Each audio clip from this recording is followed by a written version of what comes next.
שלום, נתקלתי בסיפור שבאמת נגע לי ככה במקומות מאוד מאוד עמוקים בלב.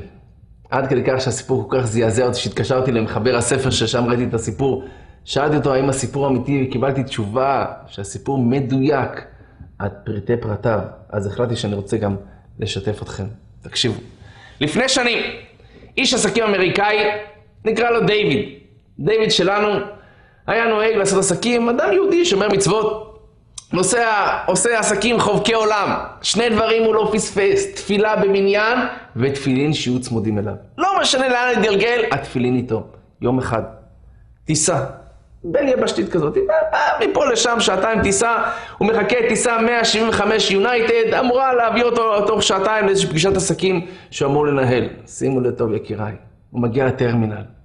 אין לו כוח למהר, הוא יושב ככה לאט לאט, הוא לומד איזה משהו בינתיים. כאשר מכריזים טיסה 175 יונייטד, נא לעלות למטוס, הוא לא ממהר, שהתיישבו אנשים במקום, אני עולה לאט לאט.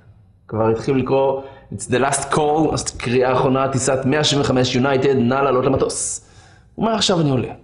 הוא מתחיל לעלות לכיוון הטרמינל, הוא מגיע לשרוול, שם לתוך המטוס, באמצע השרוול הוא מקבל טלפון מאשתו.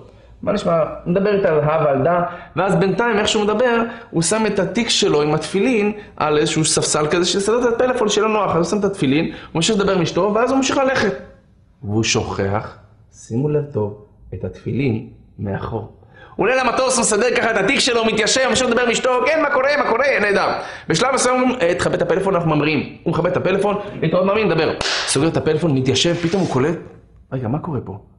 רגע, איפה התפילין שלי? הוא אומר לדייל, בוא, אדוני, פתח לי שנייה את הדלת, אני חייב להביא את התפילין, הוא פה מאחורה בשרוול. הוא אומר לדייל, אדוני, פליז, סיט, שב חמוד שלי, אנחנו כבר בדרך להמראה, אין לנו כזה דבר. הוא אומר לו, שנייה, תן לי רגע לצאת, התפילין שלי. הוא אומר לו, אדוני, אנחנו מצטערים, אין לנו זמן, יש לנו סקייג'ואל, יש לנו כאילו לוח זמנים, אדוני, שב. הוא אומר לו, אבל מה, התפילין שלי פה 2 דקות. אדוני, אנחנו לא יכולים לעכב את המטוס, שב בבקשה איתך, תהיה בן אדם. הוא רב איתו, מתווכח איתו. מגיע ראש צוות הטיסה, אדוני שב בבקשה, אנחנו לא יכולים לעכב את המטוס. הוא אומר לו, שנייה, תן לרד למטה, אני בחיים ששכחתי תפילין, תן לי לרד להביא אותם. הטייס מגיע, מדבר בקברניט, מה הבעיה ממי? מסביר לו, אומר לו, תשמע, תן לרד 2 דקות, כבר עיכבת אותי רבע שעה, גם ככה הייתי יכול לחזור 1000 פעם כבר. אומר לו, קברניט בסדר, רד למטה, תביא את מה שאתה רוצה להביא, אבל אין לנו זמן לחכות לך. אם אתה לא מגיע תוך דקה, אנחנו ממריאים. בסדר, אני מאוד מעריך, תודה רבה. פורטים את הדלת, הוא יורד למטה, הוא רץ לשרוול, אבל באופן מתוכנן או לא מתוכנן, אני לא יודע. בואו נלמד זכות שזה לא המתוכנן. הם סוגרים את הדלת, עוד לפני שהוא מגיע. המטוס מתקדם למסלול ההמראה והאדם שלנו מגיע, תעצרו! הם כבר בדרך. אם זה היה אני, אני הייתי כבר מברך אותם, את חברת הטיסה, את אמא שלהם, את המקצוע של אמא שלהם, הייתי כבר נותן להם את הכל שם. היה לי כיד השם הטובה עליי. אבל תראו, אדם מאמין, לא מתרגש, בסדר, ברחו. כמה שזה מה שהיה צריך להיות. בלי עצבים, תירגע מאמין. המטוס מגיע למטוס לול המראה, יוצא לדרך. אין מה לעשות, פספס. זה לא נעים! אבל כנראה שלפעמים גם זה לא נורא.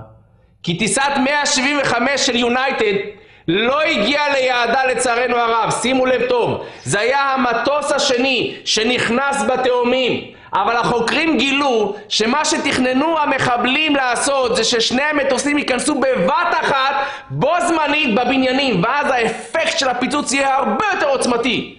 אבל בזכותו, אם אפשר להגיד ככה, המטוס השני התעכב 18 דקות, וככה שיצאו 10,000 איש מהבניין השני וניצלו, אולי בזכות התפילין. אדם שיעמוד איתן על עקרונותיו, לא יוותר אותם, לא יוותר עליהם, לא יכול לדעת באמת מה יהיו התוצאות, אם הוא ידע או אם הוא לא ידע.